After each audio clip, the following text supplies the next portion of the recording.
We want you to know that you create your reality by contouring your thoughts, and that you don't do it all at once, but that you have a guidance system within you that will help you to do it.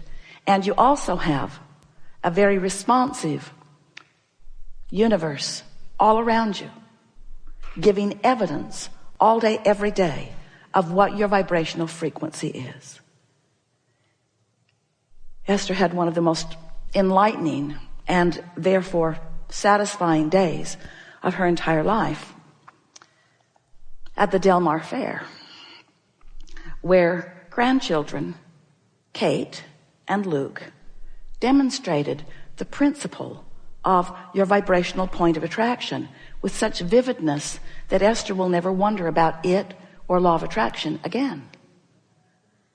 At the outset, almost the moment that they walked in the gate, Esther said, in her enthusiasm of the magnificent day that was going to unfold, because who doesn't want to be there with all of that?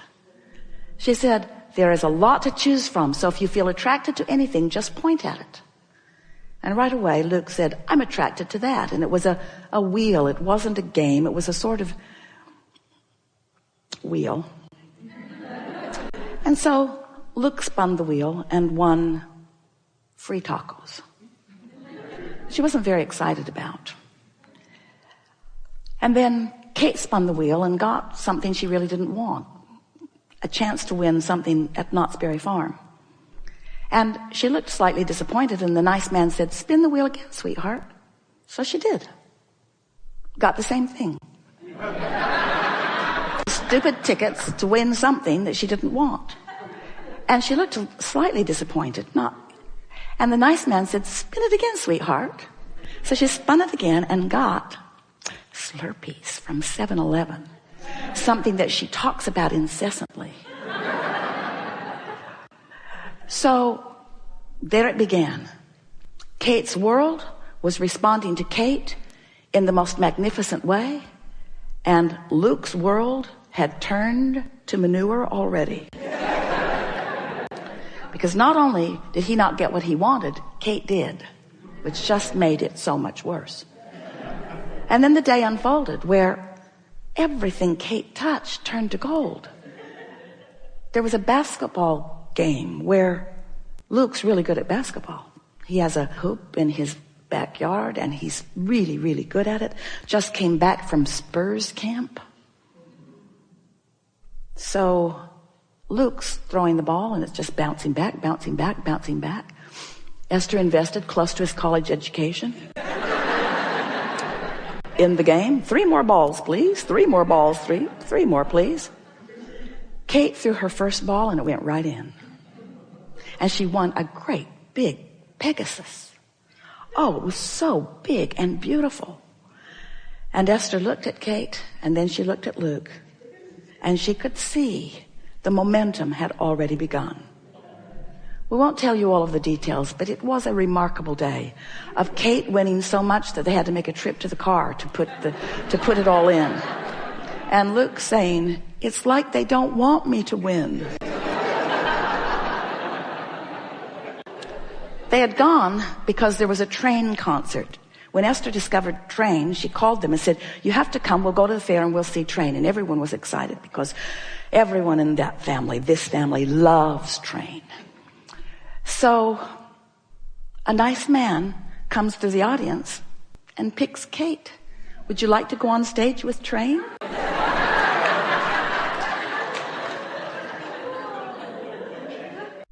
Can you imagine? And are you getting the full implication of all of this?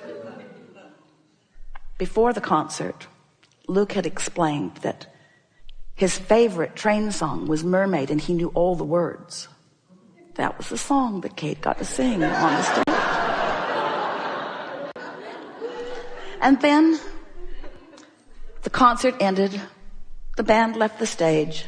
The audience was thrilled and clapping and clapping and clapping and clapping and clapping, and Train came back, sang another song. It was so wonderful, and tossed out 3 last t-shirts into the audience. Kate got one of them. And as they left the grounds, Esther thought, I loved this day so much because I've been Kate and I've been Luke. And Luke's been Kate and Kate's been Luke. And everyone I know has been one or the other of them. And it was such a glorious opportunity to watch the speed with which the universe is responding to the chosen point of attraction. And it was also interesting to Esther because she wanted more than life itself to explain to Luke, you see, honey, see how Kate feels and see what's happening, and see how you feel and see what's happening. But it was not a teaching moment for Luke. It never is it? That's not the time to talk about what you're doing wrong. It's not the time to talk about what anybody else is doing right. It's not the time to talk. It's not the time to try to fix it. It's not the time to try to fix it for someone you love, and it's not the time to fix it for yourself. Because the more effort you apply when that momentum is underway, you can't buck your own current. And that is the strongest thing that we want to say to all of you. Give yourselves a break and realize that your chance to choose your momentum, your chance to choose your point of attraction is early on. Early in the day. Now, you can reactivate yesterday's momentum by remembering what you were thinking about. And if you stay there for 17 seconds, you'll get that momentum going. But we really want you to hear that yesterday's momentum need not enter today's vibrational point of attraction. It's logical that it does because you're habitual creatures and because you've got same friends that you visit with and you have these patterns that you've developed. But as you accept this small handful of things, first, all of your power, your point of power is right here, right now, in this present moment. An easier way for you to hear that is you have the power to choose any vibrational disc. You have the power to do it. You have the choice to do it, but you don't have sometimes the skill to do it yet because law of attraction is yielding to you the vibrational equivalent of the momentum that you've already gotten established. So if you could accept from us, we are not kidding you at all. Yesterday's momentum has no power in today unless you reach into yesterday and today reactivate the thought of yesterday. Do you believe that? So when you get up and you know about this disc and you know about thought and you know about the 17-second rule, and we're not talking about food on the floor.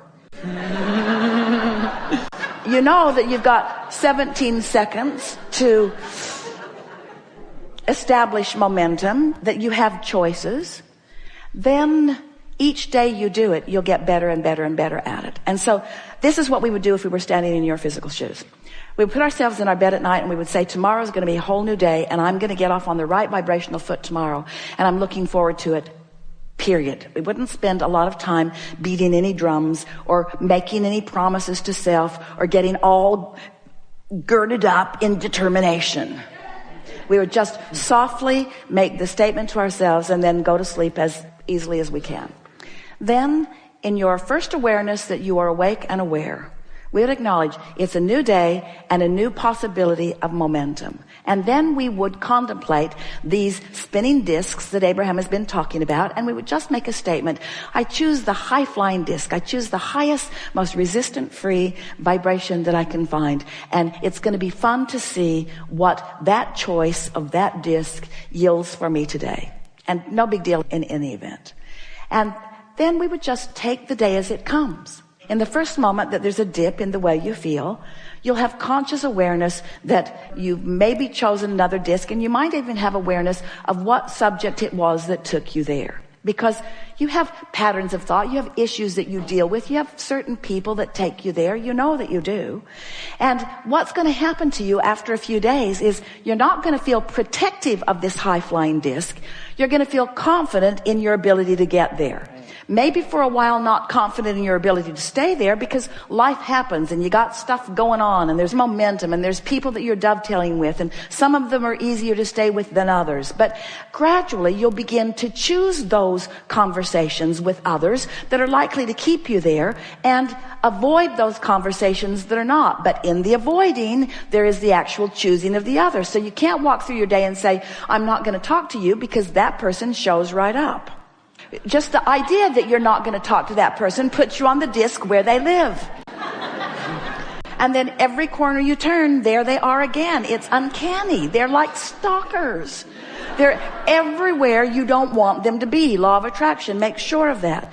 But as you play with this for a little while, you'll begin to notice the absolute correlation between the magical things, it will seem like magic, it isn't, that begin happening in your life. The rendezvous with thoughts and ideas and others that feel better and better and better, until eventually you'll have this attitude, oh yeah, I choose that disc and usually I can stay there for a little while, and I can't usually stay there all day, and it doesn't matter because each day I choose it again and again and again. You just get better and better at navigating your way up this emotional scale. We want to talk about momentum, and we want to talk about influence, and we want to talk about the power of someone like your mother, who is now non-physically focused, who is pure positive energy, who holds no regrets, and who is focused upon you.